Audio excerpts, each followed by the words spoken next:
Thank you for sharing that with us. I'm so happy to have you here today. It's a pleasure to meet you all the way across the state. If we could, let's bounce to Ms. Kathy Kaufman.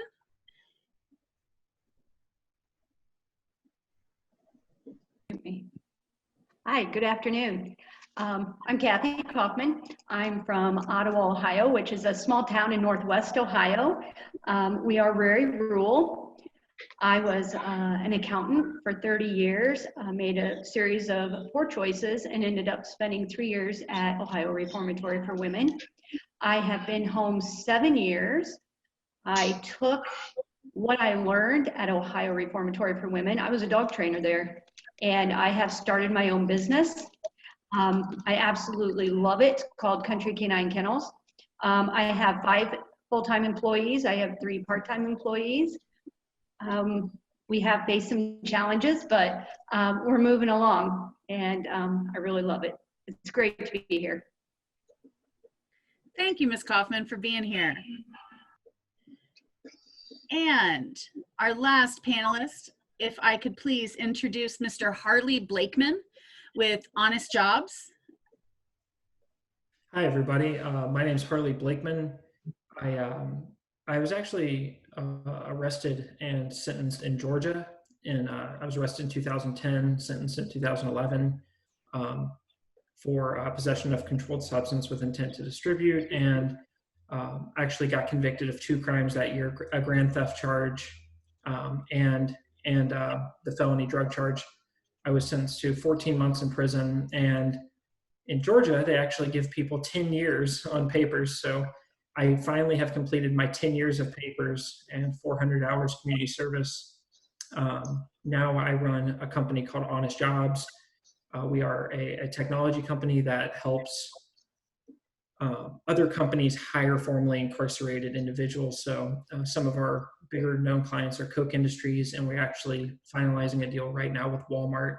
So we work with about 300 companies nationwide, helping them hire formerly incarcerated individuals. Awesome, thank you. I have some questions I'd like to ask our panel. If it's okay with you guys, we'll just proceed with answers in the order in which I introduced you, just to keep things from getting too crazy. So the first thing we'd love to hear about is, can you guys describe for us any of the vulnerabilities that restored citizen employers face that other employers, excuse me, might not be facing right now? Is there anything unique to your situation?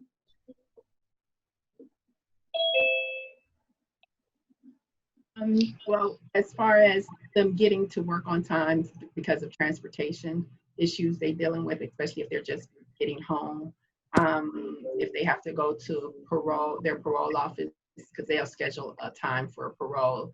To go see their parole officer at any time during the day, which can disrupt your employment. Well, with my job, we're very flexible for them, but I know it can be hard if they're at a different job, because I actually had 5 years of PRC here in Ohio. And so just having to go there for 2 hours, my job was flexible. They were okay with it. They understood. So those are some of the barriers vulnerabilities that we face.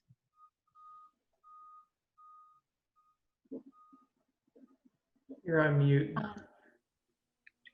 Okay, the vulnerabilities that I personally face as a restored citizen employer is still the stigma and the shame, the fear and anxiety of not being accepted as a business owner. The acceptance made to feel like a second-class citizen at times, especially when I went to apply for any kind of financing. Of course, I hadn't had any kind of financing or any kind of credit for 10 years, not having bought a car, not having done anything. So that to me was a real challenge. And I think it's a real challenge for a lot of the employers like that. But that was some of the biggest ones that I had. That makes a lot of sense.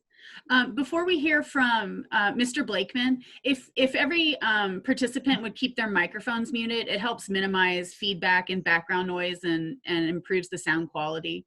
I appreciate it. Mr. Blakeman? Yeah, I'll start by piggybacking off of what Kathy said. I was one of the many employers during this time who went through the process of applying for PPE, or I actually did not apply for PPE. I applied for the Economic Disaster Relief Fund, which was, they will send you $15,000 as an advance while they're considering if they're going to give you more. And if you get the advance, it's actually forgivable, so you don't necessarily have to repay that. I was lucky enough to get approved for that $15,000 loan, but they do ask you about your criminal history. You have to explain, and then actually had someone from the IRS call me and ask detailed questions about my criminal history. What does my company do? And that's just scrutiny that your average small business owner didn't have to go through. And you know, being an entrepreneur takes a lot of resilience, so it's kind of baked into you to get through that anyways. But it is a barrier. And then the point I would like to add to this question is, unfortunately, you know, we hire people with criminal histories. About 75% of our staff are people with felony convictions, but also we help companies hire felons. And one of the things our companies are telling us right now, the companies we serve, are that if you're a food service industry, if you're paying your people less than $15 an hour, because it's just an entry-level, low-skill position, you're having a very hard time getting them to come back to work right now, because the government money is better than the work money. So this is a real problem that we're seeing, especially across, you know, low skill, your fast food industry, some of your manufacturing and warehousing jobs in rural areas. You know, they pay a wage that is a livable wage in that area, but the government's giving you kind of some icing on top of the cake, to where maybe you're making 50 grand a year without a college degree because you're living on government money. So that's a challenge that many of the companies who are more open to hiring felons are those entry-level jobs. And right now, that's one of the struggles those employers are seeing, is it's really hard to get people in right now. I think we're going to see that coming to an end. I think I just heard that the bill that was supposed to be the next kind of stimulus check got shot down. So I don't know if there's any more cash, free money coming, but that is one of the issues that I'm hearing from the employers we work with. Interesting times we live in.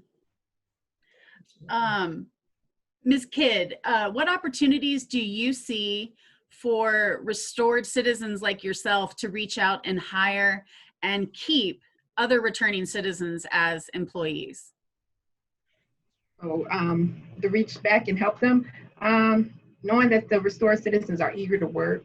Most of them are drug-free. They all have a sense of gratefulness, which would be productive in any workplace.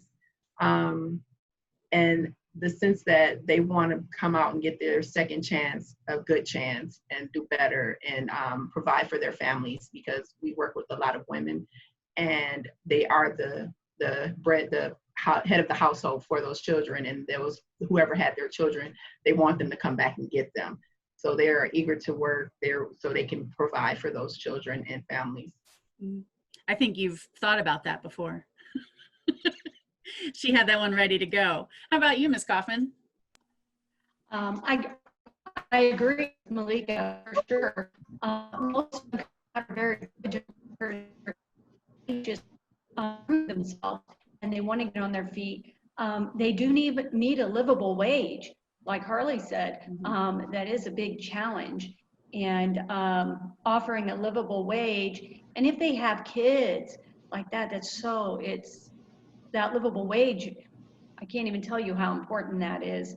And I think that they will come to one of us easier than some of the other employers, because they know we've been there and they trust us. You know, I find that a lot. They can talk to me, they trust me. I find that they use a little bit of the prison lingo once in a while to see how I respond. And when I respond that way to them, all of a sudden I'm part of them. I bet you guys have seen that too. So that's what I believe are the opportunities that we have to bring them to us and to keep them. Awesome.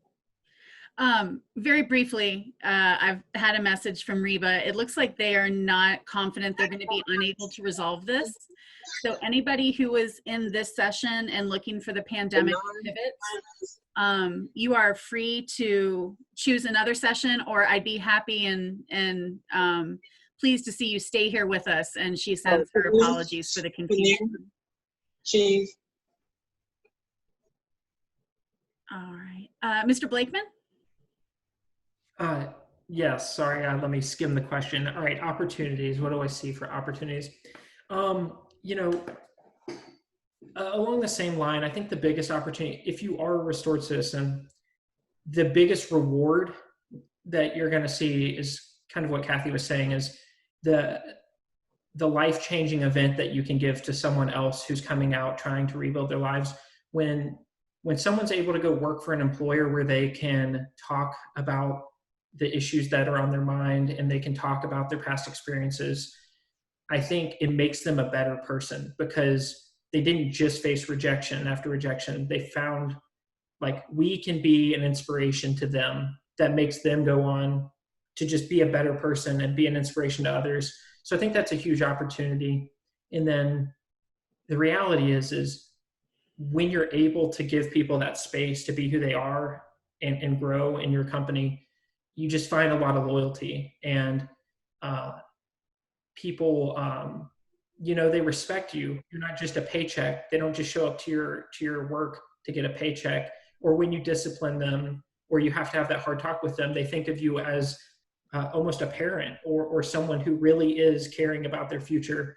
And, you know, if you're hiring people at $14, $15 an hour and you have a disciplinary talk with them, they might not show up to work the next day. But these restored citizens, they see something else in us where we can actually mold them and help them be a better person in the future. And I think there's tremendous reward on both sides, the employer and the employee. Very interesting.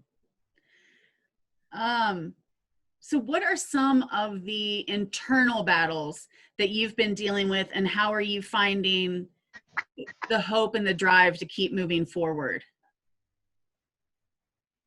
Some internal battles is no matter the accolades, like my degrees, I'm going back to school for my graduate program for my MBA. I've been speaking, I've been on videos for either our program. No matter all the accomplishments that I have come, some people still view you from your past.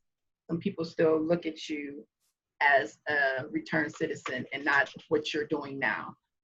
So in my job and dealing with a lot of the different people, if I sit and have a conversation with them and I don't say my background, I can listen to them talk about people with criminal backgrounds and how they won't hire them. And then I'll say, I am an ex-felon.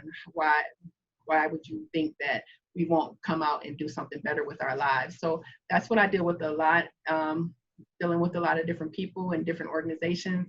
But I keep moving forward. I keep trying to give them hope and mentoring them as they come out, and just look to the future and what I can do and not what I was. What do you tell yourself when faced with that kind of stigma? I actually pray about it, and my faith keeps me strong. Awesome. Thank you. Well, I am right with her on that. The discrimination against ex-offenders are past, you know, which sometimes comes up and hit you in the face every now and then. And I was telling our pastor this morning that sometimes it's like a stab in the heart when you've been working so hard trying to change that. I also get my hope through Christ. I pray a lot, and I try to give that hope and that God has a plan. And I hold on to that a lot, that God has a plan. And I try to pass that along to those that I employ, and even those that I don't employ, the ones I'm mentoring, giving them the hope. Out of curiosity, Ms. Kaufman, have you hired any other ODRC dog trainers? You know what? Honestly, I have not. I have wanted to. The dog trainers that I worked with there, most of them, and like I said, we're from rural Northwest Ohio. We don't have as many returned citizens coming back to our area. The closest ones are probably in Findlay, and I've wanted to hire them, but they have no transportation. Mm-hmm. and there's no public transportation here, which makes it really difficult. But I tell you what, I keep trying. I do have 2 people right now that are working for me that are ex-offenders, and they do a fabulous job. That's great to hear. How about you, Mr. Blakeman? Yeah, you know, I'm going to try to keep this one short because I could make it a week long talking about all the internal battles we've had through COVID. But one of the things, we are a technology company, and it's very expensive to start a technology company. It's not like you can have a couple customers and start a business. So our company ran off of investment very early. We have an investor in Boston. And then right before the pandemic, we had multiple government contracts in the work that kind of got put on pause. And so we needed financing to hire software developers to maintain our employees. I've been very blessed and lucky that we haven't had to lay anybody off. In fact, we just hired another software developer out of Tampa who has done 3 years in prison, and very proud of that fact. You know, I've been very lucky that a lot of people talk about wanting to address this issue, especially wealthy people want to get involved, but very few people are willing to put their money into solving the issue. And we've been lucky that we have several employers that we're working with, a couple counties, and some wealthier people who have been willing to step up when the pandemic was ready to shut us down. So none of us are rich. The people running the company aren't rich, but we've been blessed with people who really believe in our vision and were willing to support us along that way. So like I said, the pandemic has brought 100 terrible challenges, but passion and seeing the employees that we've hired, these are people who believe in the vision, and that's what they see, they wake up and they work for. And that's how we've fought through this, is just knowing that a pandemic doesn't mean formerly incarcerated people don't need our services anymore. In fact, it means they need them more. Mm-hmm. So when everyone's ready to cut the budgets and say, hey, you know, we got to lay off some probation and parole officers, we got to cut reentry programs, we're trying to be finding the people who know that's not true and staying close with them so that we can keep the lights on and keep our employees going. Thank you. Do any of you have any special strategies that you employ to improve retention among returning citizen employees?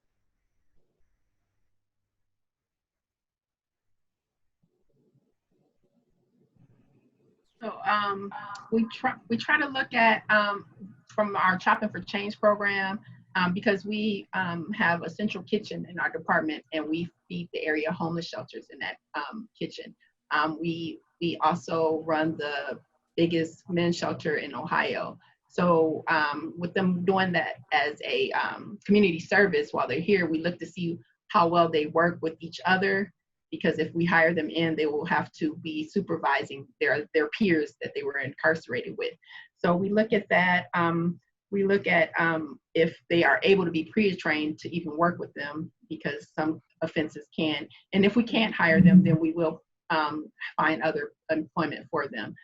Some of the ladies with their skills, we have somebody who had a CPA that was in our program, and she now works in our accounting department. We hired an employment specialist who was also an alumni. And so if we can't hire them here, she helps them find placement and employment and see what their skills are. So you really focus on matching their work to their skill set. Yes. Great.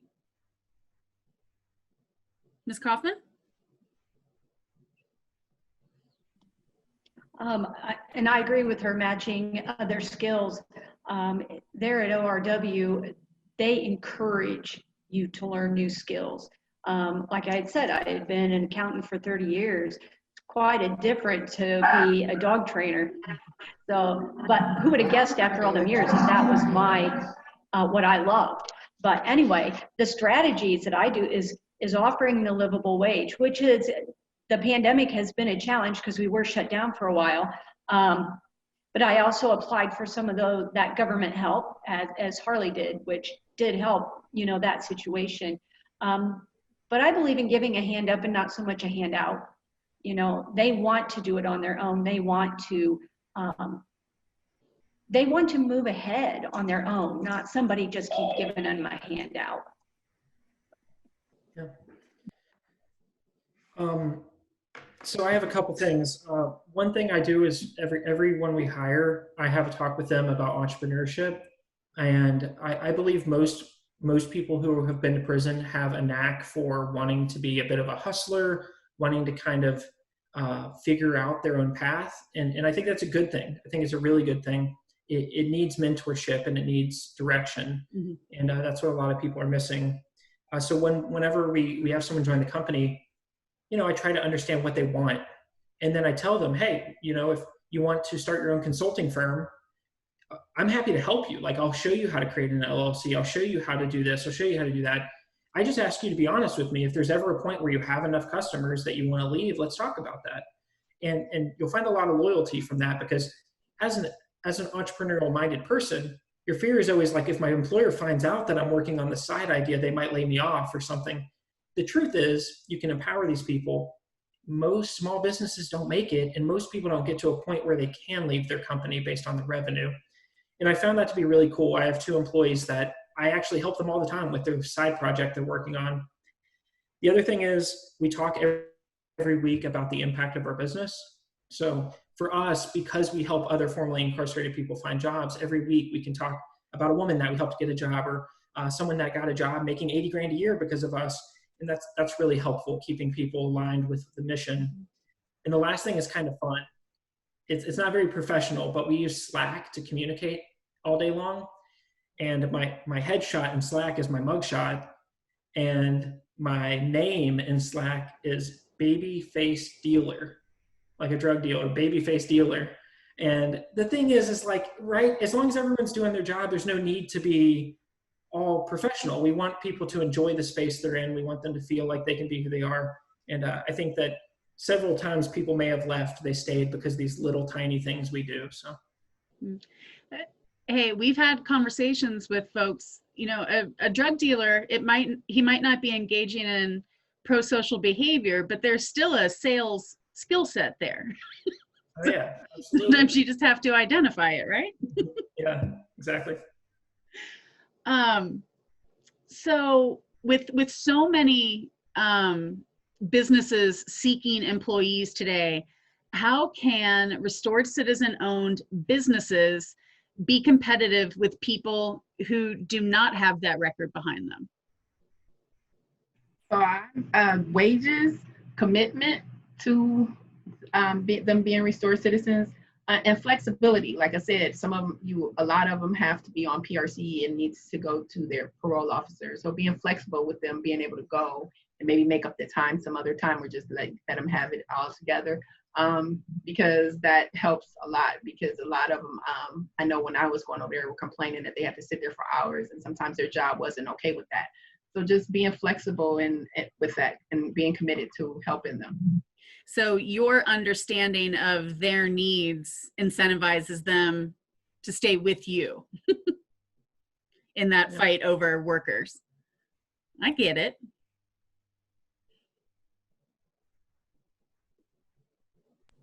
That was exactly what I had written down for that. I mean, almost word for word, a livable wage, of course, the flexibility so that they can make their meetings. That is so important for them to be able to go. If they have to go to AA or NA or parole officer, that is so important. And being behind them and giving that hand up there, that is so helpful for them. But that's exactly what I had, Malika. Yeah, and for us, it's interesting because we're not just looking for anyone. We're typically looking for a very particular type of skill set, which makes it difficult to always hire a restored citizen, because if we're looking for a software developer with a very niche skill set, or a partnerships manager with a very particular skill set, it becomes difficult to always hire that restored citizen. So for us, we are a little more picky. But we're also picky in the sense that just because you have the skill set doesn't mean we're going to hire you. You really need to fit in with our culture. And this is kind of our niche on how we're able to find really high skilled people who are also willing to work look, we pay them livable wages, but some of the skill sets we hire for, before they got their felony, they were making 140 grand a year.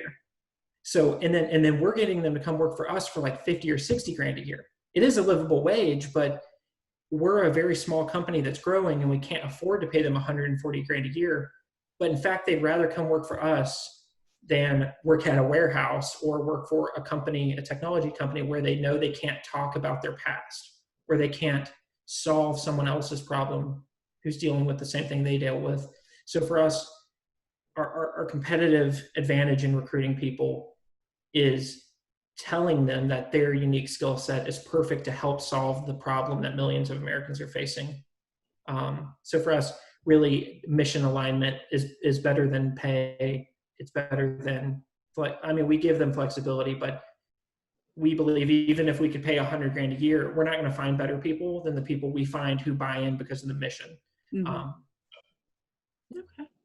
thank you. In the interest of time, because I want to make sure that the participants in the room have a chance to ask the panel any questions that they might have. If you have a question, if you'd please type it into the chat, and I'm going to do one more go around with our panelists and then start visiting the participants' questions. So before we move on to questions from the audience, what can you guys tell us about how the community can be more supportive of businesses like yours? As we are a nonprofit, not just donation of money, but donation of time and your expertise, volunteering to, we have licensed social workers who do help with that even before, while they're in the program and when they're out. So they can talk to them about drug addictions if they're having any issues with their family or kids. We also have legal aid here that help them with any legal issues that they might be facing. So we just volunteer. If you have any expertise that is needed for our program, or you want to come in and just talk to them about anything and help them with anything, that's what we are looking for at our organization, to be supportive to our commitment. That makes a lot of sense. A financial donation can't necessarily match what can be delivered in person. And for my business, being a small business owner, buy local, you know, stay local, use the local businesses, and treat my employees with dignity and respect. That means a lot. That's what they can do. Mm-hmm. That should apply everywhere, right? And for Honest Jobs, we're actually nationwide, so anywhere in the country you can find jobs with us. We just started working in Midland, Texas with the county there. So it really is anyone with a criminal history can use our service. So spreading the word, telling someone about Honest Jobs is a great way to support us. But I'll be blunt, the best way to support returning citizens that have companies is to give them your money. I can't say it enough. When I'm near a hot chicken takeover, I eat hot chicken takeover. When I'm in Cleveland, I eat at Brandon's restaurant. When I'm looking for coffee, I go to Third Way Cafe or Roosevelt. How you spend your money is what determines how the world works. And if you spend your money with people who are trying to address this issue, the issue will get addressed. So if you're ever looking to hire people, come to Honest Jobs. We would love to help you. We have free plans and paid plans. And please tell people about us. Hey, a dollar goes a long way, right? Yeah. So no questions have appeared in our chat. So I'm going to go back to the structured question we had intended for, and this was actually our final one. What can people of faith and the faith community do to assist in creating greater opportunities for restored citizens who want to become second chance employers themselves? Giving up their resources, their knowledge, their skills, leading them in the right direction, being a mentor, all those things can really help. That's pretty consistent. Yep, that's exactly what I was thinking. Volunteer, transportation, offering some faith and family support too. That is very important, you know, all the way around. Mhm. I would say I've been to several churches in Cincinnati, Columbus, a few different cities, and there's typically some fairly successful business people that are parts of these churches. You know, they may own a more traditional business or they may own a high-tech business or something, but offering a few hours of your time, the church can establish a once-a-month meeting where anyone can come learn about how to start a business. And it doesn't need to be fancy. It could be 4 people that volunteer to drink coffee with strangers once a month to talk about how to set up an LLC, how to find a mentor who can help you understand your financial business model. It can be that simple. A mentor is invaluable, and I think the churches at least can work towards mentoring people through the beginning of their business. Mm-hmm. Okay, that is great. Ms. Kelsey Pierce put a message into chat, but it says it's encrypted. So I'm looking, Ms. Pierce, if I unmute you, do you, if you have a question, you can answer it or ask it, I mean. Sure. I was trying to put in all the different chats and it just wasn't going for some reason. Issue in other sessions as well. But I guess I was just curious, how are your business hiring practices different as a result of seeing how traditional hiring practices can discriminate against those who are justice involved?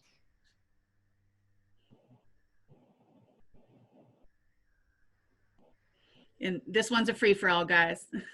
Yeah, I'll dive right in. Go ahead, Harley.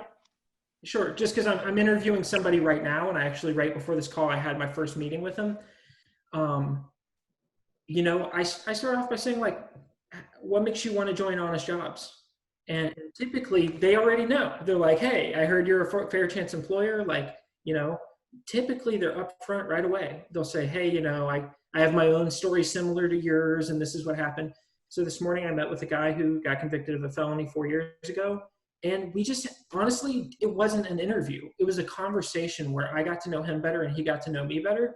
And we're going to have a second interview where we're going to talk a little bit more about skills. But I got so much from that conversation that means a lot. And I think a lot of times companies who aren't fair chance employers, they focus on these standard questions. Like, tell me about a time that you handled adversity. Tell me about a time that this, and you don't get a lot out of that. It's very scripted. It's very planned. And I think you're kind of shooting in the dark when you hire someone, when you interview them that way. And when you're hiring returning citizens, you as a company know your policy, so you can have that honest conversation that really brings down the barriers and lets you see who they really are. They might say I've interviewed people with records who like felt too comfortable, and they were like telling me stuff about prison and yada, yada, yada, and they rambled. And I was like, this person's not ready to be a salesperson for my company. And giving them that open space allowed them to show me who they are. Most of the time you see a good job candidate, but when there is a red flag, it becomes more apparent because you gave them the opportunity to really have that open dialogue. Very interesting. Do any of you have any insights on working with male versus female restored citizens? Any differences that jump out at you?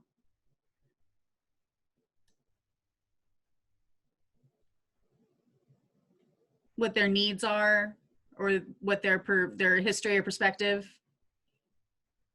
brings to the table? Please, anyone else talk over me or take it from me. I'm just saying, if no one else has an answer, I have one. I found that the women have been a little slower to tell me about the challenges they're facing, which, you know, is not a bad thing. I think that they feel the extra burden of like carrying the weight on their shoulders rather than coming to work and like telling me, hey, I'm having this awful issue at home. And it makes sense because, you know, historically women have not been treated the same. So, but that's one thing I found was giving them a little extra space to like, you come to them and say, how are things outside of work? How are things here? How are things there? That would have served, you know, that serves me well. Awesome. And I can say it's opposite here. So the women here will tell you what issues they're dealing with and facing. And part of our Shopping for Change program, they are go through therapeutic skills, because a lot of women deal with trauma either in prison, before prison. And so we have some licensed social workers that work with them. Now in my new role, I deal with men and women. And so men are more reluctant to tell them if they have any issues. And that could also be because I'm a male and she was a female, so maybe she doesn't want to talk to me about it because I might not understand, which is fair.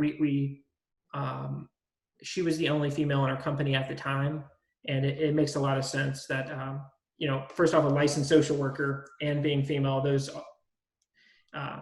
hopefully I'm not mismanaging my ladies, though. She's greatly valued in our company. I'm sure not. Well, I am really grateful to the panelists today for taking some time out and letting us benefit from your experience and the work that you've done and the progress that you've made. I know I have a few things I can take away in my role, and some ideas to bring to some partners that we work with to sort of target this need. So thank you for being here. And we wish you all the continued success that you have worked so hard for. And thank you to our participants. I hope this was a meaningful experience for you. And I hope to see you in a different Zoom room sometime over the next day and a half. So everybody take care of yourselves, and maybe I'll see you in your next session. Thank all of you. Thanks for having us.